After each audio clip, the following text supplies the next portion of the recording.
चाहेंगे कि आखिर गुजरात की तरफ से पहले ही महाराष्ट्र में ये पूरा मामला सब जुडिस है, उसके बाद से गुजरात हाईकोर्ट की तरफ से इस तरह का फैसला ऑर्डर था कोर्ट का, इवेंट्स उठाए हैं, तो ये कि बहुत ही बड़ी दुर्भाग्य। और फिर दूसरा जो 2 वीक के अंदर करने के लिए 11 जो दोषी थे उनकी रेमिशन को कैंसिल कह दिया है। तो ये एक अपने आप ही बहुत बड़े प्रश्न लगाता है न्यायपालिका पर कि जो एक आम आदमी, एक आम जन को न्याय पाने में। दूसरा जो सुप्रीम कोर्ट ने कमेंट करा है कि जो इस पे रेमिशन चलनी थी महाराष्ट्र की नहीं चलनी थी, क्योंकि जो महाराष्ट्र में तो सिर्फ जहां पे अगर ट्रायल पॉइंट को इस लीगैलिटी को लेके रेमिशन को कैंसिल करा है और 12 दोषी थे मुजरिम वो सरेंडर करें, एडमिट किया है कि हाँ ये जो उनके पिटीशन की कार्रवाई है वो आगे चलेगी और नहीं है। बिल्कुल, और जिस तरह से इस मामले को लेकर सुप्रीम कोर्ट ने सख्ती सुनाई थी और जो कसूरवार थे उनको उम्र कैद की सजा सुनाई गई थी और सिर्फ 14। कई सारे ऐसे मामले हैं और यहाँ पर खवातीन की बात हो रही है। रीना सिंह जी, जिस तरह से अलग अलग लॉज यहाँ पर बनाए जा रहे हैं। कमल आनंद जी, मैं आपके पास लौटूंगी। रीना सिंह जी, आपसे यहाँ पर समझना चाहूंगी कि किस तरह से वुमेन को यहाँ पर प्रोटेक्शन मिली हुई है, तहफ्फुज है, क्या क्या ऐसे लॉज हैं, क्योंकि आज भी कई ऐसे केसेस आ रहे हैं। आज भी हम देख रहे हैं हर रियासत से एक न एक ऐसा केस आता है जहां पर रेप के चार्जेस यहां पर लगते हैं। तो किस तरह से वुमेन यहां पर यूज कर सकती हैं, किन लॉज के तहत हमें चीजों को इस्तेमाल करना चाहिए और कहां पर अपील दायर की जा सकती है? देखिए, एक तो जो अगर हम एज अ एज वाइज हम लेकर के चलते हैं तो सबसे पहले पॉक्सो एक्ट आता है। फिर अगर हम कामकाजी महिलाओं के बारे में देखते हैं वहां पे कि वो एक सेफ एनवायरनमेंट में काम करेंगे तो पॉश का कानून आता है।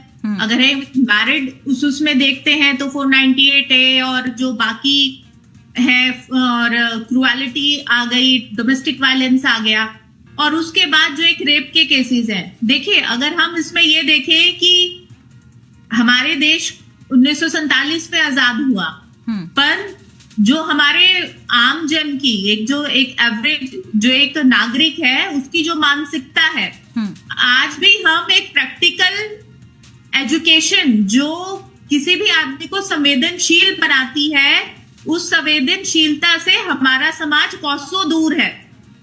उसी का कारण ये है कि हम कितने भी कानून बना ले, हमारे देश में कानून की कमी नहीं है, एक से एक अच्छे कानून है। माइनर बच्चे भी प्रोटेक्ट हैं, वर्किंग वुमेन भी प्रोटेक्ट है कानून के हिसाब से, मैरिड वुमेन भी प्रोटेक्ट है, और अब तक मैरिटल रेप का भी कानून आ गया है। वहां पे हर जगह पे प्रोटेक्ट है वुमेन, पर इम्प्लीमेंटेशन कहाँ है? स्ट्रिक्ट इम्प्लीमेंटेशन ना होने की वजह से जो सिस्टम है वो ऑन ग्राउंड एटमोस्ट फेलियर है। उसका रीजन, हम फ्री में सब कुछ बांट रहे हैं, खाना बांट रहे हैं, हम राशन दे रहे हैं, क्यों नहीं सरकार कोई आकर के ये मुद्दा उठाती कि हम 80 करोड़ लोगों को हम फ्री में राशन दे रहे हैं। बहुत अच्छी बात है, आप 80 करोड़ लोगों को फ्री में एजुकेशन दे करके प्राइवेट स्कूल के लेवल का आप उनको संवेदनशील बनाइए, आप उनको संवेदनशीलता वाला नागरिक बनाइए, तब आकर के ये जो कानून है हमारे देश के वो सही मायनों में इन कानून का इम्प्लीमेंटेशन हो, एक कानून का भय हो। अभी ये जितने भी कानून है ये ऑन पेपर है। देखिए, किसी भी बच्ची के साथ, किसी भी महिला के साथ कोई दुर्भाग्यपूर्ण घटना होती है, अगर रात को वो 11 बजे स्कूटी से जा रही है, उसको घेर करके उसके साथ कोई भी घिनौना अपराध होता है, उसके बाद क्या, जो उसका ट्रायल होता है, ठीक है हमारे यहाँ पे फास्ट ट्रैक कोर्ट्स है, पर ट्रायल के उसमें भी कोई फेस नहीं करना चाहता। क्यों? क्योंकि जो हमारा मैकेनिज्म है, पुलिस का हो गया, बाकी सब हो गया, वो इतना ज्यादा विक्टिम को हैरेसमेंट का सामना करना पड़ता है कि 90% केसेस रिपोर्ट ही नहीं होते हैं कि समाज में आपका अपमान होगा, कोर्ट कचहरी के कौन चक्कर लगाएगा। और दूसरा, जब एक किसी भी आप जिले में देखिए, लोकल पुलिस और पॉलिटिकल नेक्सस इतना गहरा है कि अगर कोई भी इन्फ्लुएंशियल आदमी, कोई एमपी है, एमएलए है, कोई सिटिंग उसमें है, तो वो बहुत इजीली इन्फ्लुएंस कर देता है, और जो अपराधी है वो बच के निकल जाते हैं। तो जब तक आप पुलिस को पॉलिटिकल नेक्सस से फ्री नहीं करेंगे, एक फ्री इन्वेस्टिगेशन नहीं होगा अपराध का, फ्री अनबायस्ड सिस्टम में ट्रायल नहीं चलेगा, तो ये जो जितने कागजी कानून है ये सिर्फ कागज पे ही रहेंगे। यही हमारी सबसे बड़ी विडंबना है। बिल्कुल, कहीं ना कहीं जो खवातीन हैं, जो वुमेन हैं, वो हकदार हैं, इंसाफ की हकदार हैं, सम्मान की हकदार हैं। तो ये कितना बड़ा एक वक्त आ गया है कि यहाँ पर सुप्रीम कोर्ट को बताना पड़ रहा है। क्या सरकारों को इस बात का इल्म नहीं है? क्या आवाम को इस बात का इल्म नहीं है? क्या जुडिशरी को यहाँ पर फिर से रिवाइव करने की जरूरत है? देखिए, जो बिल्किस बानो ने पिटीशन लगाई थी वो आर्टिकल 32 ऑफ कॉन्स्टिट्यूशन में लगाई थी। उसके साथ साथ बहुत सारी PIL भी फाइल हुई थी सुप्रीम कोर्ट के अंदर। और यहाँ पे जो आज सुप्रीम कोर्ट ने जो कमेंट करे वो स्टेट गवर्नमेंट, गुजरात की स्टेट गवर्नमेंट की कॉम्पिटेंसी को लेकर के क्वेश्चंस उठाए कि उन्होंने जिस तरीके से इस पूरे मामले को हैंडल किया उसके ऊपर क्वेश्चन लगाया गया। और उन्होंने पहले ही, काफी समय पहले ही, जब ट्रायल चल रहा था इस मामले का, गुजरात में ट्रायल नहीं किया और वो महाराष्ट्र में हुआ। तो यहाँ पे भी जो सुप्रीम कोर्ट की जो फाइंडिंग थी वो यही थी कि स्टेट गवर्नमेंट गुजरात की, उसको कोई हक नहीं है इस पे ट्रायल करने का, क्योंकि उनको कहीं ना कहीं ये इस चीज का था कि यहाँ पे फेयर ट्रायल नहीं होगा। जब महाराष्ट्र में फेयर ट्रायल हुआ तो जिस स्टेट के अंदर ट्रायल हुआ है वहीं की ही रेमिशन पॉलिसी चलेगी। दूसरा, अब जो आर्टिकल 32 कॉन्स्टिट्यूशन में उन्होंने अपने फंडामेंटल राइट को लेकर के as a citizen of India जो उन्होंने लगाया था, तो यहाँ पे जो मेन लीगैलिटी रही, उन्होंने रेमिशन पॉलिसी को चैलेंज किया था। 14 साल उनको जो सजा थी, जो मुजरिम थे वो 14 साल तक सजा भुगत चुके थे। अगर यहाँ पे रेमिशन पॉलिसी की लीगल डिस्क्रिपेंसी नहीं होती तो हो सकता है कि ये केस एडमिट होता ही नहीं। क्योंकि देखिए, ट्रायल दूसरे स्टेट में चला, जो रैंडमली नॉर्मल जो क्राइम अगेंस्ट वुमेन होता है वहां पे ऐसा नहीं होता। हालांकि ऐसा नहीं है कि एक बिल्किस के साथ ही देश के अंदर अत्याचार हुआ। बहुत सी ऐसी महिलाएं हैं जिनके खिलाफ इससे भी घिनौना काम हुआ, पर कितने लोगों ने उस बात को आगे उठाया। बच्चियों के साथ बहुत सारी ऐसे दर्दनाक हादसे हुए, पर सवाल ये है कि हम कितनी गंभीरता के साथ उन मुद्दों को आगे उठा करके लाते हैं। और यहाँ पे जो रेमिशन पॉलिसी को लेकर के एक लीगल लूप होल मिला, जिसे सुप्रीम कोर्ट ने माना। अगर ये रेमिशन गुजरात गवर्नमेंट का ही होता, ट्रायल वहीं पे चलता जैसा बाकी स्टेट्स में होता है। हम किसी भी स्टेट में ले कि जो रेमिशन पॉलिसी है वो स्टेट गवर्नमेंट के कंट्रोल में होती है, उसी का ही हक होता है। यहाँ पे सिर्फ ये रहा कि महाराष्ट्र में ट्रायल होने की वजह से स्टेट गवर्नमेंट को ये हक नहीं था कि वो उनको प्री मैच्योर रिलीज कर सके। ये ही उनकी एक लीगल शॉर्टकमिंग रही। और उसी वजह से आज सुप्रीम कोर्ट ने बिल्किस बानो के बारे में ये कहा कि हाँ, जो आपके आर्टिकल 32 के अंदर जो आपकी पिटीशन थी वो मेंटेनेबल है। और हालांकि हमें यहाँ पे ये देखना होगा कि सेम ऐसे ही मुद्दों पर कोर्ट के अंदर, हाई कोर्ट हो, सुप्रीम कोर्ट हो, कितनी ऐसी एप्लीकेशन पेंडिंग है। क्या वो उन्हीं तरीके से सभी एप्लीकेशन को सेम क्राइटेरिया के अंदर न्याय मिले, ये सबसे बड़े हमारे सामने आज की डेट में चैलेंज है।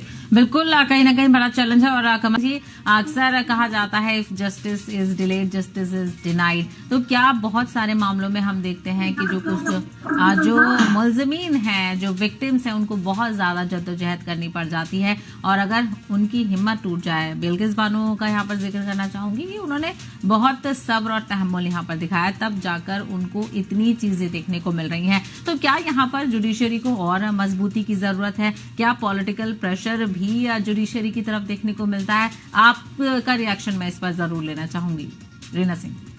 बिल्कुल, पॉलिटिकल प्रेशर है। अभी जो सबसे बड़ी जो प्रॉब्लम है, जैसा मैंने पहले भी बताया कि हमारे कंट्री में सारे रूल्स हैं, सारे कानून हैं, बहुत अच्छे लॉज हैं। प्रॉब्लम कहाँ है? इम्प्लीमेंटेशन की। ग्राउंड पे पुलिस और पॉलिटिकल का इतना गहरा नेक्सस है, क्योंकि जो पुलिस है वो गवर्नमेंट के कंट्रोल में है। और देखिए, पुलिस के अंदर भी अधिकारी है, ट्रांसफर पोस्टिंग्स होती है, तो जो होम मिनिस्ट्री है स्टेट गवर्नमेंट की, वही गवर्न करती है।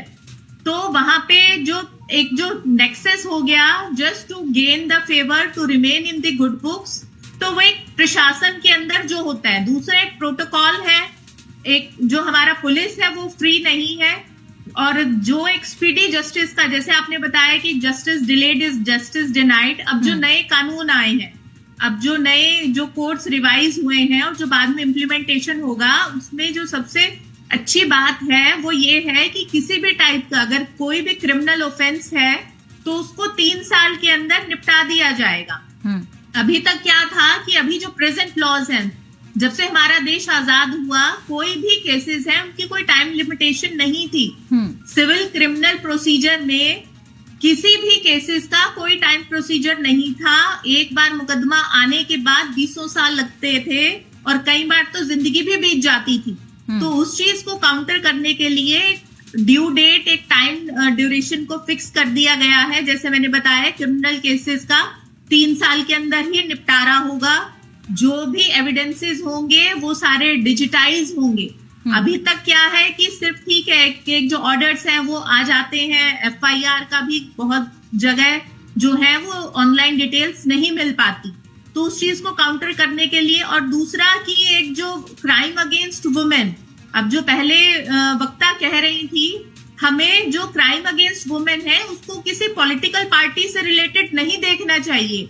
हम देश की आधी आबादी हैं। अगर हम यहाँ पे भी राजनीति की, आप भाजपा के हैं, आप कांग्रेस के हैं, आप किसी रीजनल पार्टी के हैं, तो यहाँ पे आप पर्पस को बीट कर रहे हैं। देखिए, आप भी महिला हैं, मैं भी महिला हूं। अगर हम सड़क पे निकल रहे हैं, हमारे अगेंस्ट कोई क्राइम होता है, तो क्या वो पहले ये देखेगा कि हमारा धर्म क्या है? दूसरा, क्या वो ये देखेगा कि हम कौन सी पॉलिटिकल पार्टी से संबंध रखते हैं? ये सिर्फ एक बहानेबाजी वाली बात है।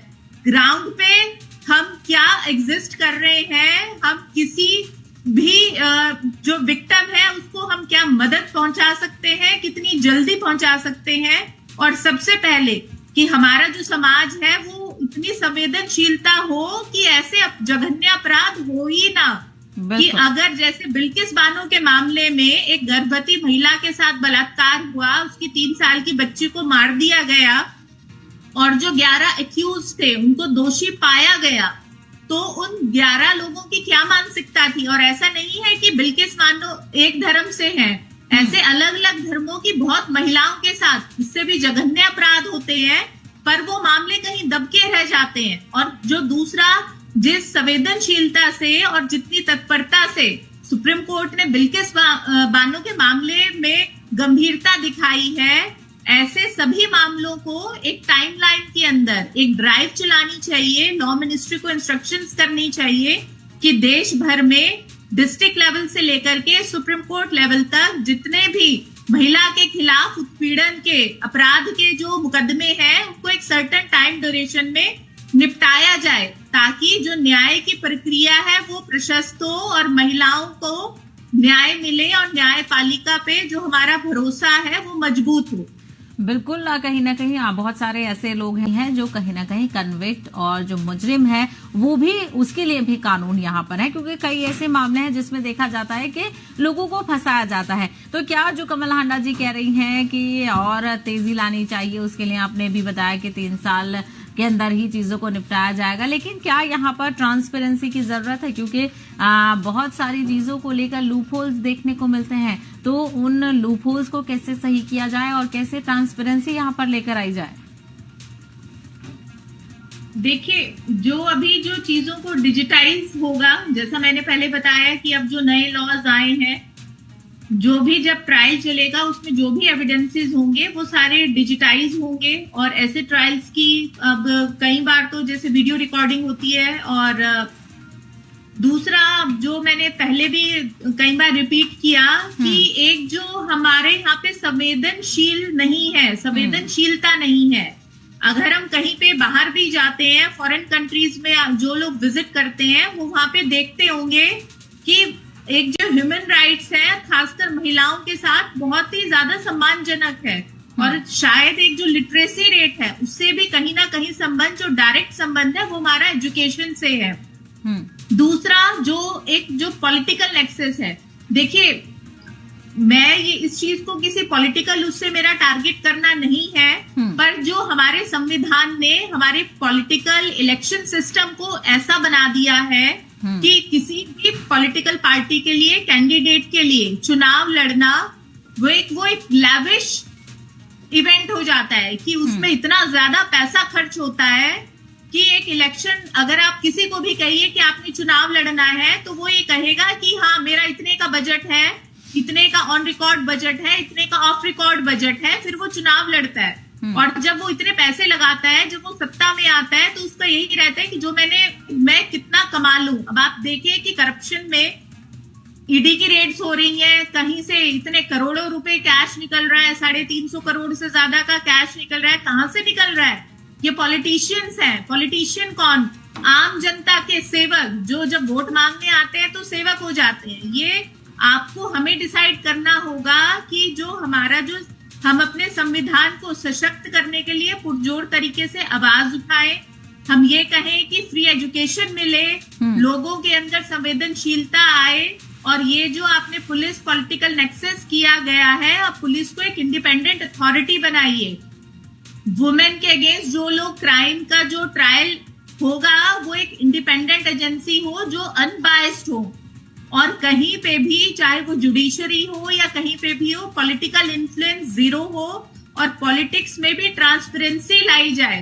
तो जब तक ये सब क्या है, एक वेब है जो एक इंटर रिलेटेड चीजें हैं। अगर हम ये सोचे कि एक सिस्टम की फॉल्ट है, सिस्टम की फॉल्ट जो है हमें रूट पे हिट करना होगा।